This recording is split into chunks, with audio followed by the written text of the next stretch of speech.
आज के इस श्रद्धांजलि दीप यज्ञ में सम्मिलित हो रहे सभी भाई बहनों को मैं सादर नमन करता हूँ। भाइयों, आज हम बहन उषा किरण के 10वें दिन के उपलक्ष्य में अपनी श्रद्धा सुमन समर्पित करने के लिए एकत्रित हुए हैं। वैसे तो हम सब जानते हैं कि मृत्यु एक अटल सत्य है और ये कब आएगा, किस रूप में आएगा, ये कोई नहीं बता पाएगा। लेकिन उसमें भी कुछ अंतर होते हैं। एक मृत्यु उनका होता है जो अपना जीवन लगभग जी चुका होता है, 80 साल, 90 साल, 100 साल के हो जाते हैं। उनके निधन पर भी दुख होता है परिवार वालों को, लेकिन एक संतोष भी होता है कि चलो इन्होंने अपनी उम्र जी ली है, अब विदा हो गए तो भी थोड़ी सी सांत्वना मन को मिल जाती है। एक मृत्यु उनका होता है जो लंबे समय से बीमारी से जूझते रहते हैं, असह्य पीड़ा से, वेदना से कराहते रहते हैं। उनके भी निधन होने पर दुख तो होता है, लेकिन एक थोड़ी संतोष भी होता है कि काफी तकलीफ में था, भगवान ने बुला लिया तो ठीक हो गया। लेकिन जब कोई युवा अवस्था में इस प्रकार से शरीर को त्याग करना पड़ता है, आकस्मिक रूप से त्याग करना पड़ता है, तो निश्चित रूप से गहरा दुख होता है। और गहरा दुख तब और गहरा जाता है जब ये पता चलता है कि वो ठीक हो रही हैं, बहुत जल्दी ही अस्पताल से बाहर आ जाएंगी। इस प्रकार की खबरें जब मिले अस्पताल से और अचानक ये फिर खबर आ जाए कि अब इस दुनिया में नहीं है, तो ये और बहुत ज्यादा सदमा दे जाता है। मृत्यु में भी भाइयों, एक मृत्यु उनका होता है जिनके निधन होने से परिवार वाले दुखी होते हैं। सिर्फ परिवार वाले दुखी होते हैं, रिश्तेदार दुखी होते हैं, चाहे वो गरीब हो चाहे अमीर हो। उनके निधन से उनके परिवार, उनके रिश्तेदार ही दुखी होता है। लेकिन एक सामाजिक कार्यकर्ता के निधन होने से पूरा समाज दुखी होता है, क्योंकि आज के परिवेश में सामाजिक कार्यकर्ता के रूप में अपने आप को स्थापित करना और समाज द्वारा उसे स्वीकार करना बड़ा मुश्किल काम होता है। तो उनके जाने से समाज को तकलीफ होती है। इसके बीच यदि कोई ऐसा समाज सेवक हो जो समाज का नेतृत्व करता हो और जिसके ऊपर एक बहुत बड़े वर्ग को बहुत बड़ी अपेक्षाएं हो, बहुत बड़ी आशाएं लेकर चल रहे हों, एक उगता हुआ सूर्य की भांति चमक रहा हो और ऐसे चमकते हुए सितारे का अचानक बुझ जाना बहुत बड़ी तकलीफ की, बहुत बड़ी तकलीफ की। भगवान की लीला अपनी जगह है, लेकिन हम संसारिक हैं, तो संसारिक भाव से जब देखते हैं तो ठीक है। अभी बहन जी कह रही थी 2025 में आएंगे, 26 में आएंगे। निश्चित रूप से हमारा भी विश्वास है कि उनकी जीवात्मा परम पूज्य गुरुदेव के पास ही है और गुरुदेव जब चाहेंगे उन्हें शीघ्र ही पुनः धरती पर भेजेंगे युग निर्माण योजना के लिए। लेकिन हमें तकलीफ इस बात की है कि जिस योजना को लेकर के हम आगे बढ़ रहे थे, तो छत्तीसगढ़ गायत्री परिवार, खासकर युवा प्रकोष्ठ, ये योजना केवल छत्तीसगढ़ के लिए नहीं था बल्कि संपूर्ण देश के लिए था। देश के लिए है भी, कहें योजना तो अपनी जगह मौजूद है, पूरे देश के लिए। इस योजना को छत्तीसगढ़ से बाहर पूरे देश तक फैलाने में एक महत्वपूर्ण हमारे आधार स्तंभ के रूप में थी बहन उषा किरण। जैसा भी आपने इंदौर की बहनों का, जोगट की बहनों का सुना, वैसे ही उस दिन हमने नेपाल की बहनों का भी सुना, उत्तर प्रदेश, झारखंड की बहनों का भी सुना। ये ऐसी एक प्रतिभा थी जिनको इस समय बहुत ज्यादा आवश्यकता थी संपूर्ण गायत्री परिवार के लिए। अब इस समय उनका स्थूल शरीर किस प्रकार से त्याग हुआ ये तो गुरु सत्ता जाने, लेकिन हम महसूस करते हैं कि उनकी जो क्षति हुई है वो अपूरणीय है। मैं उनकी कुछ खासियत आपको बताना चाहूंगा जिससे कि हमारी अन्य बहनों को प्रेरणा मिल सके। क्योंकि विगत 10-11 वर्षों से मेरे साथ जुड़ी थी और मैंने तब से लेकर के अब तक लंबे समय तक उसकी बड़ी बारीकी से परख की है, उनकी प्रतिभा का, उनकी क्षमता का। मैंने महसूस किया कि गुरु के प्रति समर्पण किसे कहते हैं। जीवन का प्रत्येक क्षण जो गुरु के लिए सोचता हो, जो गुरु के लिए करता हो, उसी को कहते हैं समर्पण, प्रत्येक क्षण को। और इसको करने के लिए समय का प्रबंधन कैसा करती थी वो? जब सुबह नाश्ता बनाती थी तो मोबाइल को स्पीकर में चालू करके गुरुदेव, माता जी, डॉक्टर साहब का प्रवचन सुनती थी, उद्बोधन सुनती थी। नाश्ता करने के बाद में अपने स्वाध्याय में लगती थी या लेखन कार्य में लगती थी। सब्जी काटने से लेकर भोजन बनाते तक वो ईयरफोन के माध्यम से लोगों से जनसंपर्क किया करती थी। भोजन कराने के पश्चात फिर से अपने स्वाध्याय में लगती थी या लेखन में लगती थी या संपर्क में लगती थी जो खास बात करनी होती थी। तो इस तरह से एक गृहिणी जिनके यहाँ कोई बर्तन धोने वाली बाई नहीं थी, स्वयं भोजन बनाने से लेकर बर्तन साफ करने से लेकर कपड़ा साफ करने से लेकर संपूर्ण दायित्व वो स्वयं निभाती थी। उसके बाद भी किसी भी शिविर में ऐसा नहीं हुआ कि वो घर की काम की वजह से शिविर में ना जुड़ पाई या कहीं बाहर ना जा पाई। इस तरह से समय का प्रबंधन करती थी, समय का नियोजन करती थी। भाइयों, अपनी प्रतिभा का जो व्यक्ति पूर्ण नियोजन करता है गुरु के लिए, वही व्यक्ति गुरु के अनुदान पाने का भी हकदार होता है और उसी को समर्पण कहते हैं। बहन उषा में ये गुण मौजूद था। उन्होंने अपनी संपूर्ण क्षमता, संपूर्ण प्रतिभा को गुरु के कार्यों के लिए नियोजित किया। मिशन के लिए उन्होंने तन, मन, धन से समर्पित थी। तन तो था ही, मन भी 24 घंटे लगा रहता था और धन भी उनका लगता था। शायद आप लोग को जानकारी हो या कि ना हो, लेकिन जब वो भिलाई से बाहर कहीं जाती थी कार्यक्रम में, तो जो भी ट्रेन बस का टिकट का खर्च आता था, उनके पति देव कहते थे कि जो भी खर्च आएगा उसको हम स्वयं वहन करेंगे, मिशन का पैसा नहीं लेंगे। तो इस तरह से तन के साथ मन और मन के साथ धन, तीनों जिसका जुड़ा हो, यही से कहते हैं समर्पण। भाइयों, उनके घर के कामकाज के बारे में भी मैं जानता हूँ, क्योंकि हम लोग के साथ पारिवारिक संबंध भी है, घनिष्ठता भी है, बताती भी रहती थी। अभी वर्तमान में अपने भिलाई में घर बनवा रही है और अपने देख रेख में बनवा रही थी। घर की बड़ी शौकीन थी। और इस समय हम लोग का ऑनलाइन शिविर भी चल रहा था और वो भी शिविर 2-2 समय चल रहा था, सुबह 11 बजे से 12:30, फिर 3 से 4:30। वो घर के काम को छोड़ करके मिशन के काम को प्राथमिकता देती थी। ऐसा एक भी दिन नहीं रहा जिस दिन वो ऑनलाइन शिविर में ना जुड़ पाई हो। किसी खास काम से बाहर गई हो, बात अलग रहा, लेकिन वो भोजन बनाने का समय नहीं है तो पोहा बना करके काम चला ली, लेकिन शिविर को नहीं छोड़ी। इतनी तड़फ जिसके भीतर में थी, इतनी तड़फ। भाइयों,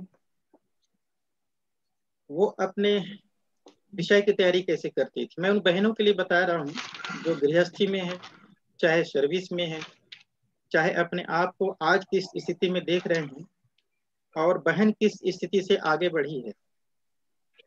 मैं आपको बताना चाहूंगा, शुरुआत में भिलाई से बाहर जाने को उनको भी अनुमति नहीं था। बहन के मन में पीड़ा होती थी, बोलती थी कि भैया मैं भी बाहर जाना चाहती हूँ, भिलाई से बाहर मैं भी, मुझे भी अवसर मिलता तो। लेकिन उस समय ऐसी परिस्थितियां घर की नहीं बन पाई थी तो बाहर जा पाए। मैंने हमेशा कहा, गुरु सत्ता पर भरोसा करो और अपने घर वालों को विश्वास में लो। जिस दिन घर वाले समझ जाएंगे कि तुम सही काम कर रही हो, भगवान का काम करने जा रही हो, उस दिन तुम्हें जरूर अनुमति ही नहीं मिलेगा बल्कि तुम्हें सहयोग मिलेगा। और ऐसा ही हुआ। धीरज रखती गई, अपने आप को घर वालों के विश्वास योग्य बनाई, गुरु सत्ता के प्रति समर्पण भाव बना के रखी। और परिणाम ये हुआ कि वह भिलाई से बाहर निकलकर आज छत्तीसगढ़ के अधिकांश जिलों में कार्यक्रम देने पहुंची, विभिन्न कार्यक्रम के माध्यम। यही नहीं, छत्तीसगढ़ के बाहर भी, जैसे अगर आपने सुना भी, मध्य प्रदेश में गई, उड़ीसा में गई, शांति कुंज में भी 2 बार उसको जाने का अवसर मिला टोली के साथ में। और अभी हम लोग का और भी कार्यक्रम बना था, लेकिन कोरोना के चलते बाहर प्रदेश का कार्यक्रम स्थगित करना पड़ा, अन्यथा पूरे देश भर में कई प्रदेशों में कार्यक्रम नियोजित था। तो ये सारी अनुकूलता कब आई? जब स्वयं के प्रति विश्वास हो, गुरु के प्रति विश्वास हो और आप में धैर्य हो, तब घर वालों ने वो सहयोग दिया। और आज 10-10 दिन भी वो घर से बाहर रहे, 15-15 दिन भी घर से बाहर रहे, तो भी घर वालों के सहयोग से ही रही, उनके पतिदेव के सहयोग से ही रही। तो ये जो मुकाम उन्होंने हासिल किया वो एकाएक नहीं की, गुरु के प्रति उनका सच्चा समर्पण ने ही घर के माहौल को इस तरह से बनाया कि उनके पतिदेव खुद उसके साथ कार्यक्रम में जाने लगे और संपूर्ण सहयोग करने लगे। तो भाइयों बहनों, ये एक प्रेरणा की स्रोत है कि एक गृहिणी भी समय का प्रबंधन कैसे कर सकती है, अपनी प्रतिभा का, अपनी क्षमता का नियोजन भी कैसे कर सकती है। ये एक नमूना है हम सबके लिए। मैं बताना चाहूंगा तो विषय की तैयारी कैसे करती थी। भाइयों बहनों, ये हमारे जितने भी युवा भाई बहन हैं, उन दोनों को लिए सीखने की जरूरत है। हमेशा उसमें सृजनात्मक क्षमता होती, सृजनात्मक सोच होती थी, हमेशा नया नया चिंतन करती रहती थी। किसी विषय का पावर पॉइंट बना है, उसका एक मार्गदर्शिका भी छपा है, उसमें जितना लिखा है उतने से ही वो संतुष्ट नहीं रहती थी। अक्सर ऐसा होता है कि हमारे भाई उतने से संतुष्ट हो गए, उतने को पढ़ करके उतने को प्रस्तुति दे दिए, उसके बाद कार्यक्रम खत्म। वो हमेशा उस विषय को और बेहतर बनाने का सतत प्रयत्न करती थी। और प्रत्येक विषय के बारे में कक्षा लेने के पूर्व मुझसे संपर्क करती थी, फोन करती थी, पूछती थी भैया इस विषय के बारे में मुझे और बताइए, और गहराई से बताइए। यहाँ तक कि जो उनके साथ गए उनको पता है, जिस विषय को वो 10 बार ले चुकी होती थी, वो लेकर के अभ्यस्त हो चुकी होती थी, और 11वें बार भी उस विषय को जब लेना रहता था, तब भी उसकी तैयारी ऐसी होती थी कि वो पहली बार उस कक्षा को लेने जा रही है। मैं बोलता था कि तुम तो 10 बार ले चुकी हो, तुमको सारा याद है। फिर नहीं भैया, मैं 1% भी कमजोर नहीं करना चाहती, अपने युवा भाइयों को बहनों को 100% देना चाहती, और जितना ज्यादा मैं दे सकूं। यहाँ तक कि रात 1 बजे तक भी वो तैयारी करती थी, अगले दिन सुबह 4 बजे जग जाती थी, और सुबह फिर 8 बजे से कक्षा लेती थी। इतना जुनून मैंने आज तक किसी और को नहीं देखा, कुंती दीदी को छोड़कर। इतना जुनून जिसके भीतर में था अपने विषय के लिए, इतनी गंभीरता। मैं आह्वान करूंगा जितने भाई बहन इसमें जुड़े हुए हैं, जो प्रशिक्षक स्तर के हैं, ये जुनून आपके भीतर में पैदा होना चाहिए। आप अपने आप को विस्तारित कीजिए। बहन उषा किरण हमारे सामने एक प्रेरणा देकर के गई है कि कैसे विषय को लेते हैं, कैसे उसकी तैयारी करते हैं। उसका प्रिय विषय था कर्मफल का सिद्धांत। कर्मफल का सिद्धांत निश्चित रूप से एक गूढ़ विषय है। इस विषय को लेकर उनके मन में इतने प्रश्न होते थे कि जब भी इस विषय को ली, उसके पहले मुझसे प्रश्न करती थी। कुछ प्रश्न शिवरार्थियों द्वारा पूछे गए होते थे, जिसको आकर के पूछती थी, और बहुत सारे प्रश्न वो खुद लिख के रखती थी डायरी में और पूछती थी। और आज भी कोरोना के चलते लंबे समय से मैं भिलाई जा नहीं पाया, प्रत्यक्ष बातचीत हो नहीं पाई। अन्यथा मैं जब भी भिलाई जाने का अवसर मिला और उषा के पास जाने का अवसर मिला, उसका डायरी भरा रहता था प्रश्नों से। तो बहुत समय तो उसी में निकलता था, उनके सवाल जवाब पर फिर फोन से होता था। अभी भी बोल के रखी थी, भैया जब भी आप भिलाई आइएगा मैं ढेर सारे प्रश्न लिख के रखे हूँ, मुझे बहुत सारी चीज जानना है आपसे। कहने का मतलब है भाइयों, वो विषय की गहराइयों तक जाना चाहती थी, व्यवहारिक रूप से समाधान पाना चाहती थी। ये प्रवृत्ति हमारे आज के युवा भाइयों और बहनों में भी हो जाए तो हमें बड़ी प्रसन्नता हो, बड़ी खुशी होगी। भाइयों, वो एक स्वाध्यायशील भी थी, एक लेखक भी थी। जैसे कि मैं पिछले इसमें क्रम में बताया था, वो शानदार कविता भी लिखती थी, कवि हृदय था उसके मन में। वो एक मार्गदर्शिका भी लिखी है, कुछ और लिखने का प्रयास भी कर रही थी। आप समझ सकती हैं कि एक गृहिणी जो सुबह नाश्ता से लेकर रात के भोजन बनाने से लेकर कपड़ा धोने से लेकर सारा काम करती है, उसके बाद भी पढ़ने का समय, लिखने का समय, लोगों से संपर्क करने का समय कैसे निकालती होगी। ये हमारे लिए एक उदाहरण है कि वो सबके लिए भी सुलभ है, यदि हम अपने एक एक क्षण का उपयोग गुरु के लिए करना चाहें। भाइयों, आहुति जब डलवाएंगे, आप लोग देखे ही अभी, वो इतने हंसमुख थी, इतने मिलनसारिता थी उनमें कि एक बार भी किसी कार्यक्रम में एक जगह वो गई हो, वहां के लोग उसे कभी भी नहीं भुला पाए। एक बार के मिलने से, चाहे एक दिन के लिए क्यों न मिला हो, चाहे वो युवा हो, चाहे भाई हो, चाहे बड़े उम्र के हो, इतनी मिठास उसके वाणी में, और ये मिठास उसके हृदय से निकलती थी। इसीलिए आज जब जितने भी भाई बहन जुड़ते हैं, सुनते हैं, उनको यकीन नहीं होता कि ये इस प्रकार से कैसे हुआ, और वो कभी भुला नहीं पाएंगे। मैंने महसूस किया कि व्यक्ति को आखिर कोई भुला क्यों नहीं पाता है। व्यक्ति को इसलिए नहीं भुला पाते क्योंकि बहन उषा किरण में विद्वता तो थी और उसके स्वयं से क्षमता अर्जित की थी। ठीक है, उसमें अन्य की भूमिका है, हमारी भी थोड़ी बहुत भूमिका है, कुंती दीदी की भी भूमिका है, लेकिन सबसे जरूरी होता है स्वयं की उत्सुकता, स्वयं का समर्पण, स्वयं की जिज्ञासा। वह एक सत्संग प्रेमी थी, शायद आप लोग को जानकारी न हो। अध्यात्म की गहरी से गहरी जानकारी की सोच उसको क्या कहें, किशोरावस्था से था। मुझे अपना घटना बताई थी, जब उसका विवाह हुआ और विवाह होकर के जब वो गई तो भागवत चल रहा था, संभवतः उनके ससुराल में भागवत पंडित आए हुए थे, भागवत का क्रम चल रहा था शादी के बीच में, और शायद शादी के 2 दिन बाद और चला। वह भगवती जो पंडित जी थे उनसे भी अनेकों सवाल की थी अध्यात्म को लेकर, मगर संतोषजनक जवाब नहीं मिल पाया था। जब मुझसे संपर्क हुआ तो वो सवाल फिर से पुनः की वो, और उसको महसूस हुआ कि भैया हैं जिनसे मैं इस प्रकार के सत्संग की बातें कर सकती हूँ। मैं एक आपको उदाहरण दूं। हम लोग 2012 में शांति कुंज गए, वैसे 2010 में पहली बार संपर्क हुआ था, जब मैं भिलाई गया था, सेक्टर 6 में प्रशिक्षण था, और उस प्रशिक्षण में मुलाकात हुआ, मुझसे परिचय कराया गया। दुर्ग जिला युवा प्रकोष्ठ की ये प्रभारी हैं, तो सामान्य से परिचय था। 2012 में राष्ट्रीय युवा कार्यशाला आयोजित हुआ शांति कुंज में। हमने सोचा कि नए नए भाई बहनों को ले जाना चाहिए। उस 2012 6 से 8 अप्रैल को हुआ था, उसमें मैंने बहन उषा किरण को भी ले गया।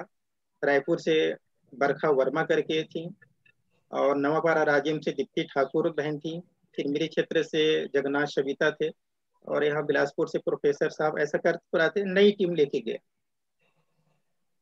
जाने के क्रम में, बातचीत के क्रम में सबको ये लगता है कि हमारे पास इतना समय है तो यहाँ घूमेंगे वहां घूमेंगे, लेकिन जब उनको एहसास हुआ कि भैया में कुछ अतिरिक्त चीजें हैं जिनको हमको ग्रहण करना चाहिए, क्योंकि पहली बार सामना हुआ था, तो उसी का प्रस्ताव था कि हम कहीं घूमने नहीं जाएंगे, भैया के साथ सत्संग करेंगे। तो जब हम लोग शांति कुंज पहुंचे तो कमरे में बैठकर सारे लोग सत्संग करते थे, बहन प्रश्न पूछती थी और सारे लोग सुनते थे, हमसे जितना बन सकता था हम जवाब देते थे।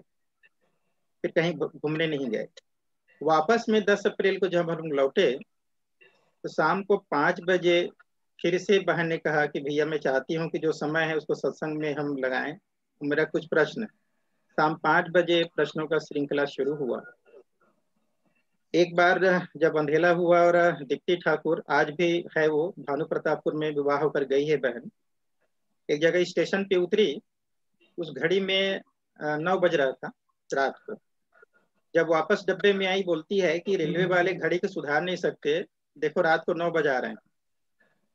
उसके बाद भी किसी का ध्यान अपनी घड़ी की तरफ नहीं गया कि वास्तविक में अभी समय क्या हुआ है। और हम लोग शाम 5 बजे से प्रश्नोत्तरी क्रम चल रहा था। रात को 10 बजे अचानक मेरी नजर घड़ी पर पहुंची। फिर मैंने चौंकते हुए कहा कि अब 10 बज गया है, सभी भोजन करें और विश्राम करें। इस 5 घंटा के सत्संग में न तो किसी को भूख लगा, न ही किसी को समय का आभास हुआ। ये बड़े आश्चर्य भी हो सकता है। दीप्ति ठाकुर अभी मौजूद है, जगन्नाथ सविता जी मौजूद हैं जो साथ में थे, चल रहे थे। तो मैं ये बताने चाहता हूँ कि किस तरह से जिज्ञासु प्रवृत्ति की थी और किस गहराई में डूब करके वो काम करती थी। भाइयों बहनों, मैं जितनी बातें उनके बारे में कहूँ उतनी ही कम लगेगा, क्योंकि पिछले 9 वर्षों में मैंने काफी नजदीक से देखा। जितना मुझसे बन सकता था मैंने भी उसको प्रयास किया, उसकी प्रतिभा को निखारने में। लेकिन सबसे बड़ी बात, उन्होंने स्वयं अपने आप को निखारी गुरु सत्ता के समर्पण की भाव से। और मैं कह सकता हूँ कि वह सच्चे अर्थों में गुरुदेव की हीरा थी। जिस हीरे की माला गुरुदेव पहनना चाहते थे, वो सच्चे अर्थों में हीरा थी। अपने इस छोटे से जीवन में, मात्र 43 वर्ष की उम्र में, इन 9-10 वर्षों में उन्होंने जो काम किया, 8-9 वर्षों में, ऐसा लगता है कि कोई 60-70 साल जिएगा तो शायद उतना काम न कर पाए। उतना काम उन्होंने करके गया, और उसके यही काम हम सबको प्रेरणा देती है। उसके इसी काम से हम सबको प्रेरणा लेनी भी चाहिए। उन्होंने तो अपना जीवन सार्थक कर लिया। हमारे भाई लोग गीत गाते हैं, एक दिन भी जी मगर इंसान बनकर जी। उन्होंने अपने इस 8-9 साल के सार्वजनिक जीवन में जितनी क्षमता थी, जितनी प्रतिभा थी, सब कुछ उन्होंने लगा दिया, 100% लगा दिया। भाइयों बहनों, बहन की बड़ी इच्छा थी नारी जागरण आंदोलन को छत्तीसगढ़ के माध्यम से पूरे देश में जहां जहां संभव हो सकता है हम आगे बढ़ाएं। बहुत बड़ी इच्छा थी उसकी, ऑनलाइन कार्यक्रम को और बेहतर बनाए और व्यवस्थित बनाए, और हमारी बहनें जुड़े, भाई जुड़े। बहुत सारी कल्पनाएं थी। आज हम जब उनको याद करते हैं तो मन तो दुख से भर जाता है। लेकिन वो सूक्ष्म शरीर में गई, गुरु सत्ता निश्चित रूप से उन्हें वापस फिर भेजेंगी। कहाँ भेजेंगे, किस रूप में भेजेंगे, ये निर्णय तो गुरु सत्ता का रहेगा, उस जीवात्मा का रहेगा। लेकिन आज भी यदि वो कहीं पे हमको देख रही होंगे, सुन रही होंगी, तो हम सब के प्रति एक ही भाव रहेगा कि बहन ने जो काम की अपने इस छोटी सी समय में, उस काम को हम सब मिलजुल करके कैसे आगे बढ़ाएं। तो मैं छत्तीसगढ़ की बहनों को, साथ ही इंदौर की बहनों को, जोवट की बहनों को, नेपाल की बहनों को, जितने जितने लोग बहन उषा किरण के संपर्क में आए, उन सारी बहनों को आह्वान करता हूँ कि आप लोग अपने आप को आगे लाइए। अभी मिशन का इतना बड़ा काम बाकी है। जोबट की बहनें कह रही थी हम और भी कन्या कौशल शिविर कराएंगे। इंदौर की बहनें कह रही थी आप निश्चित रूप से कराइए। बहन सशरीर न सही, वो सूक्ष्म रूप में आप लोग के साथ रहेंगे, और हम छत्तीसगढ़ से टीम की व्यवस्था करेंगे और वह कार्यक्रम आगे बढ़ाएंगे। जिस भी भाई के मन में, जिस भी बहन के मन में ये आकांक्षा रही हो कि उषा किरण दीदी रहती तो हम ये करते वो करते, मैं उन सबको आह्वान करता हूँ कि गुरु सत्ता से हम प्रार्थना करेंगे कि हमारे इस प्रदेश में और प्रदेश के बाहर भी हमारे बहनें जरूर निकल करके आएंगी। एक बार में ना सही, लेकिन धीरे धीरे आगे बढ़ेंगी और एक टीम के माध्यम से आगे बढ़ेंगी। ठीक है, गुरु सत्ता ने उनमें बहुत सारी प्रतिभाएं दी थी और सारे उन्होंने अपनी प्रतिभा को जागृत करने का एक सुनहरा अवसर अपने आप को स्थापित की। तो मैं इन बहनों को आमंत्रित करूंगा, ऐसी कोई भी बहन या कोई भी भाई बिना संकोच चाहे कुंती दीदी से बात कर सकती हैं, चाहे मुझसे बात कर सकती हैं। और मिशन के दृष्टिकोण से जब चाहें, जिस तरह से चाहें, हम आगे बढ़ाएंगे, सतत बढ़ाएंगे, जिससे हमारी बहन की आत्मा को भी शांति मिलेगी, उनको खुशी होगी कि उनका जो अधूरा सपना था बहनों के लिए, नारी जागरण के लिए, वो मेरे स्थूल शरीर के न रहने पर भी बढ़िया से चल रहा है। ये सुन करके, ये देख करके उन्हें बहुत बड़ी खुशी होगी। तो मैं इसी आह्वान के साथ अपनी वाणी को विराम दूंगा। हम लोग अभी बार बार मिलेंगे और बार बार योजना बनाएंगे। आप लोग जरूर सामने आइएगा। जितनी भी प्रतिभा क्षमता है, हमसे जितना बन सकता है, हम उसको तराशेंगे, निखारेंगे, आपको अवसर प्रदान करेंगे। और एक उषा किरण दीदी जितना काम करती थी, कोई अकेली बहन न सही, मगर 4 बहनें मिल करके भी हम उस काम को आगे बढ़ा लें तो भी हमें भी संतोष होगा। मैं इन्हीं आह्वान के साथ अपनी बहन को, चूंकि मुझे बड़े भाई भी मानती, बड़े भाई तो मैं था ही उनका, मुझे अपने मार्गदर्शक रूप में भी वो हमेशा स्वीकार करती थी। चाहे व्यक्तिगत काम हो, पारिवारिक हो, चाहे मिशन का हो, हर काम में मुझे वो सलाह लेती थी, पूछती थी। इसलिए मुझे तो और ज्यादा तकलीफ होता है उनकी हर बातें, हर चीजें। मेरे यहाँ बिटिया की भी शादी होने वाली है, उसके लिए उनके मन में बड़ी प्रसन्नता थी। बहुत सारे उन्होंने सोच के रखी थी, अपने अपनी जो भी जैसे भी एक होता है उत्सव का स्थिति में। तो मेरे लिए तो व्यक्तिगत रूप से भी काफी तकलीफ होता है, क्योंकि मैंने शुरुआत में ही कहा कि कोई समाज का नेतृत्व करने वाला अचानक इस प्रकार से बिछुड़ता है, तो उसे की पीड़ा को वही व्यक्ति समझ सकता है जो समाज का, संगठन का नेतृत्व कर रहा है या अग्रिम पंक्ति में है। इस प्रकार के व्यक्तित्व को स्थापित करने में, उसको खड़ा करने में सबका मेहनत लगता है और बड़ी मेहनत से तैयार हो पाता है। तब जाकर के ऐसे कोई शख्सियत समाज के बीच पहुंचता है। तो इस प्रकार से अचानक जब क्षति हुई है, तो निश्चित रूप से हमें तकलीफ भी है, व्यक्तिगत रूप से भी हमें तकलीफ है। लेकिन इस तकलीफ को हम तभी दूर कर पाएंगे जब सब मिल करके हम इस काम को आगे बढ़ाएंगे। तो मैं पुनः आप सबसे निवेदन, इसी आशा के साथ आज हम उनको श्रद्धांजलि समर्पित करते हैं। मैं पुनः आप सभी भाइयों बहनों को सादर नमन। धन्यवाद।